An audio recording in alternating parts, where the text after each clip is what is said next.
እኔ እግዚአብሔር የገዛ አባቴ እንደሆነ ካመንኩ ጊዜ ጀምሮ በጣም ከሚያስገርሙኝ የመጽሐፍ ቅዱስ ክፍሎች መካከል ዘፍጥረት ምዕራፍ 45 ነው። አየህ፣ ዘፍጥረት ምዕራፍ 45 እግዚአብሔር ያዕቆብን ያደሰበት ምዕራፍ ነው።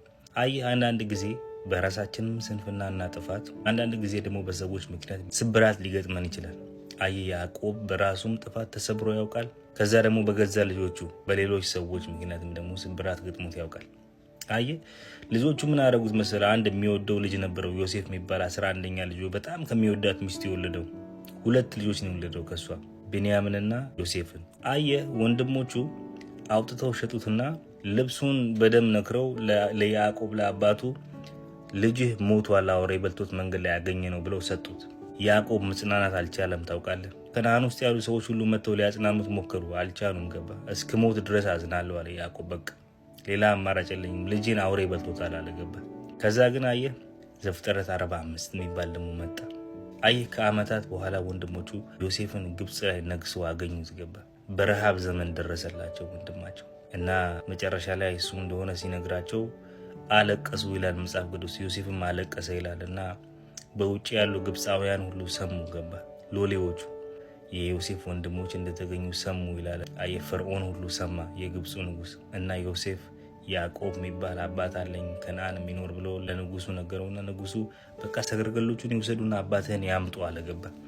በሰረገላ ሴቶች አህዮች ነበሩ ይላል መጽሐፍ ቅዱስ። እህል ተሸክሞ ከነዓን ድረስ ሄዱና ወንድሞቹ ምን አሉት? ዮሴፍ አልሞተም፣ በግብፅ ምድር ላይ ነግሷል አሉት። አላመናቸውም ይላል መጽሐፍ ቅዱስ። ገባ። ይሄ ሰውዬ በስብራት 22 ዓመት ኖሯል። ዘፍጥረት 45 እስክትመጣ ድረስ ያዕቆብ በስብራት ነው የኖረው። ልጄ ሞቷል ብሎ ማለት ነው። የምትወደውን ወንድ ልጅህን አውሬ በልቶታል ልጄን ብለህ መኖር 22 ዓመት። ዘፍጥረት 45 መጣና ልጅህ አልሞትም፣ ዮሴፍ በግብፅ ሀገር ነግሷል። አላመነም ይላል መጽሐፍ ቅዱስ። ከዛ ግን ሰረገሎቹን ሲያይ መጽሐፍ ቅዱስ ምን እንደሚል ታውቃላችሁ? ዮሴፍ የሰደዳቸውን ሰረገሎች ባየ ጊዜ ይላል የአባታቸው የያዕቆብ የነፍሱ ሕይወት ታደሰች ይላል። ታውቃለህ። እና ሁላችንም እግዚአብሔር ቀን ጠብቆ እንደሚያደሰን አምናለሁ። ገባ። የምታዝኑ ሰዎች አይዟችሁ። ዘፍጥረት ምዕራፍ 45 ትመጣለች። ደግሞ እዚች ዓለም ላይ ለጥቂት ጊዜ ነው የምንኖረው። ገባ። እኛ ዘላለማችን ሰማይ ነው። 80-90 ዓመት እኮ ነው የምንኖረው። ከዛ በኋላ ሄደን እናየዋለን። ስለዚህ እዚች ምድር ላይ ስንኖር ለምንሰብራት ስብራት እግዚአብሔር በልጁ ጥገናን ያደርግልናል። ገባ። ስለዚህ አይዟችሁ። እያዘናችሁ ያላችሁ የተሰብራችሁ ያላችሁ ሰዎች እግዚአብሔር ነው አባታችን። እግዚአብሔር ሃይማኖታችን አይደለም። አያችሁ፣ እግዚአብሔር አባታችን። አባት ደግሞ ለልጁ ይራራል። ዝም ብሎ ያይ ቀን ጠብቆ መጥቶ ያድሰናል። ገባ።